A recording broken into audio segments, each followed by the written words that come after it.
예, 요즘에 많이 흥미로운 현상들이 자꾸 벌어집니다. 예,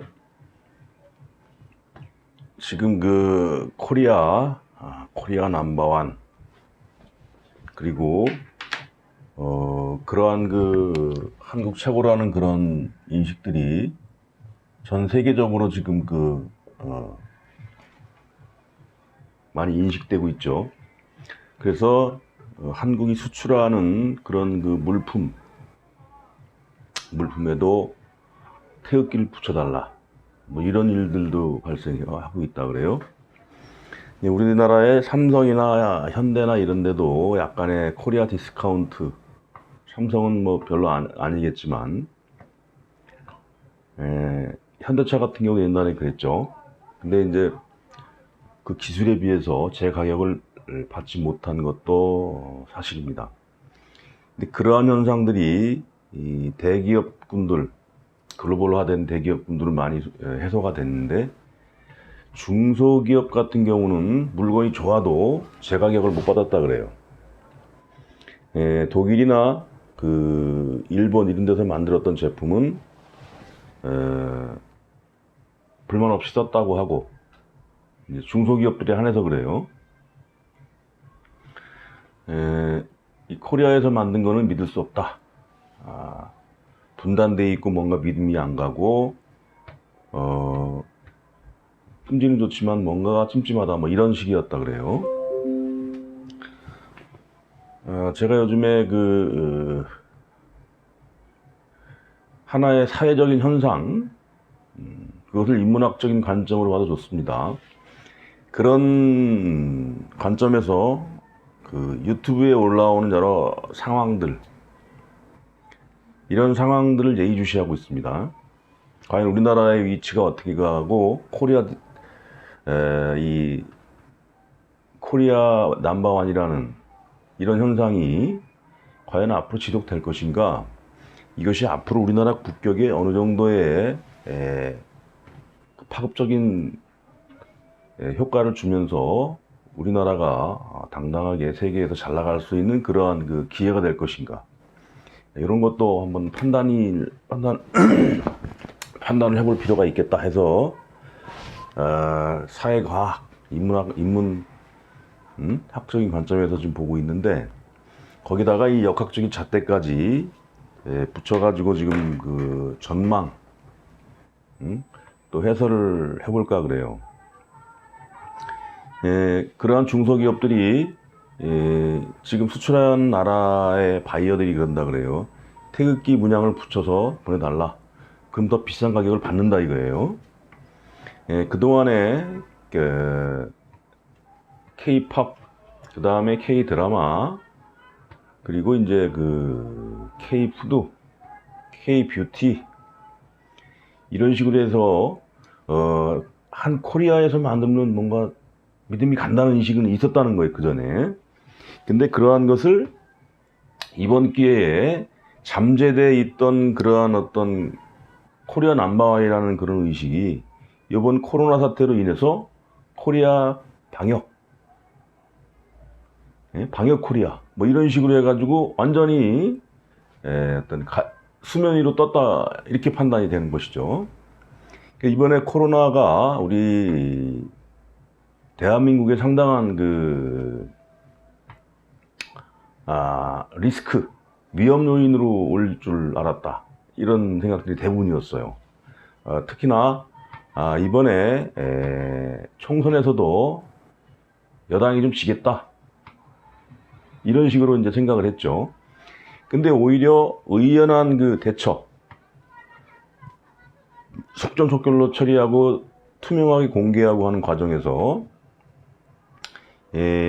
처음에는 이제 많이 무시를 당하고 그랬지만, 묵묵히 이 국민들이나 의료진들, 그 다음에 그것을 밀고 있는 정부 측에서도 전문가 집단에 맡겨버리고 뒤에서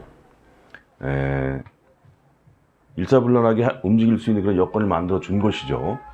그렇게 지금 거의 3달 정도 한 것 같은데, 지금에 와서는 그 세계에서 조롱거리, 코리아는 중국 옆에 붙어 있고 굉장히 위험한 나라다 해가지고 베트남 같은 데서도 무시하고, 일본 같은 데는 말할 것도 없죠. 일본 아베 저 친구는 저 친구로 인해서 우리나라는 상당히 지금 그 좋아지는 입장이에요.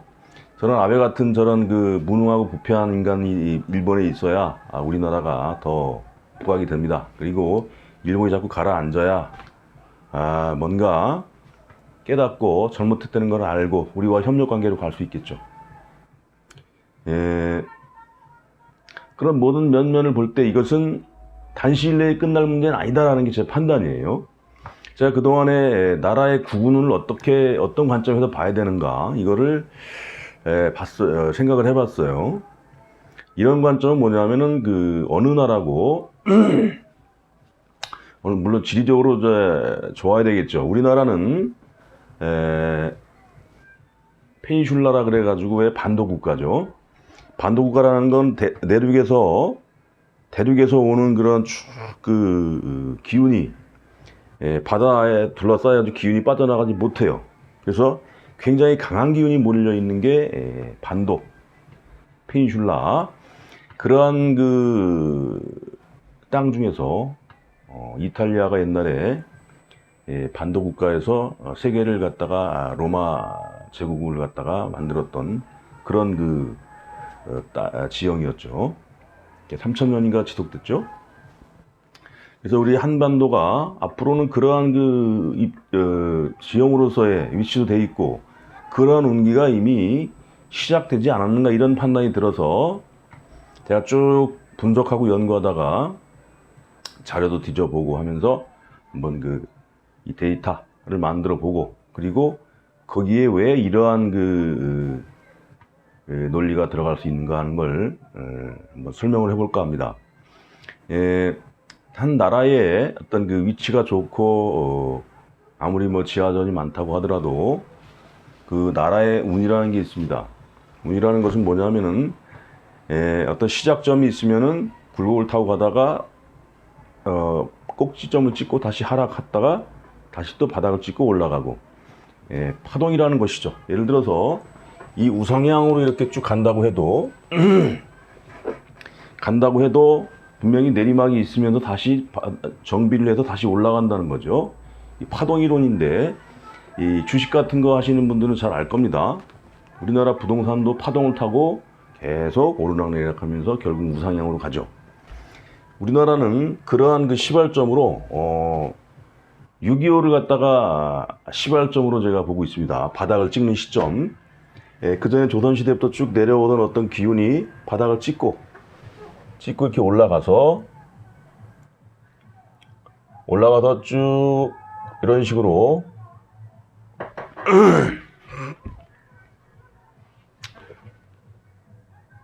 이런 식으로 가는 것이죠. 이렇게.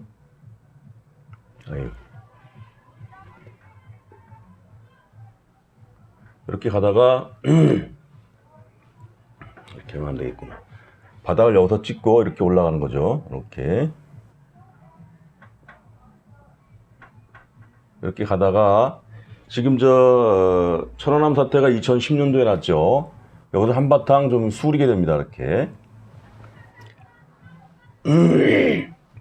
수리게 되고 다시 여기서 바닥을 한번 확인하고 이렇게 올라간다.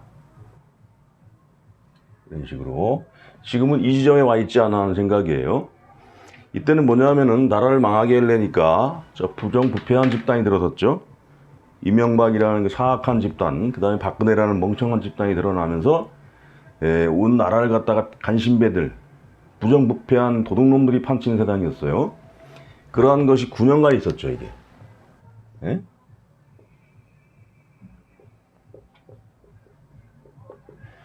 이것을 바로 잡고 지금은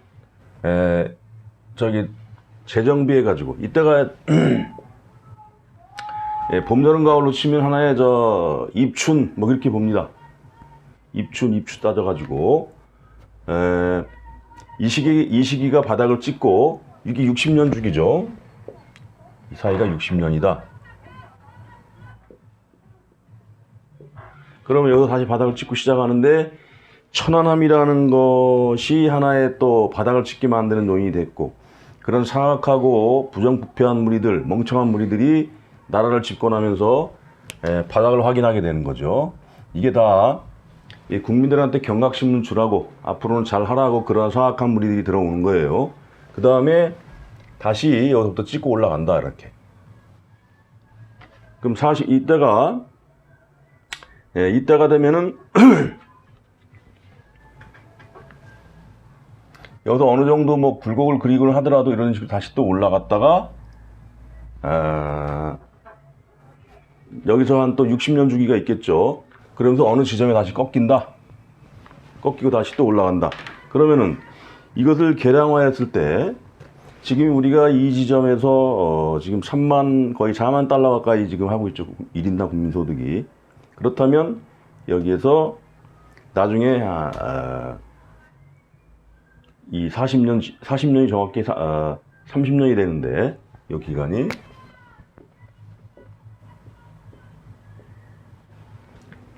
30년이 되는데 4만 달러를 찍은 것이 나중에 40년 지나고 그 후로 가면은 10만 달러도 어렵지 않게 찍지 않겠는가 하는 게 저의 판단입니다. 지금 온 세계에서는 한반도 지금 돌아가는 국가 시스템을 굉장히 선진국의 시스템으로 보고 있습니다. 그러다 보니까 우리나라에서 하는 모든 것들이 하나의 모범이 되고 하나의 그 해결책을 제시하고 그렇게 돼 있어요. 이것이 과연 누구 하나 잘해가지고 이렇게 됐다는 걸 생각 안 합니다.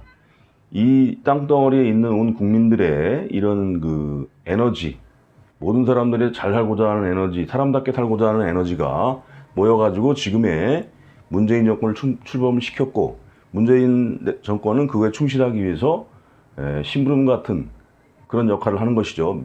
이렇게 하면서 차기에 나올 수 있는 어떤 지도자들도 이 현명한 국민들이 뽑아서 제대로 된 국정을 이어나갈 수 있는 그런 지도자가 나오면서 지속적으로 발전할 것이라고 믿어 의심치 않습니다. 그 다음에 우리나라가 지금 간지로 봐서 간방에 해당하는 갑인 지형으로 봅니다. 간지로. 이것이 2022년에는 인년이 와서 22년 이때가 이민년인데 다시 또 힘을 받게 돼요. 이 우리나라의 기운 자체가 또. 그래서 우상향으로 올라가면서 꺾이고 갈지언정 계속 올라가는 그런 흐름을 타고 있다. 이미 우리는 최악의 상황을 겪었고 지금 잠시 주춤했지만 다시 또 올라간다. 이런 것이 제가 판단하는 우리나라의 국가의 운기입니다. 그 티토라고 하는 그 미국의 미래에서 왔다고 하는 예언가가 있었죠.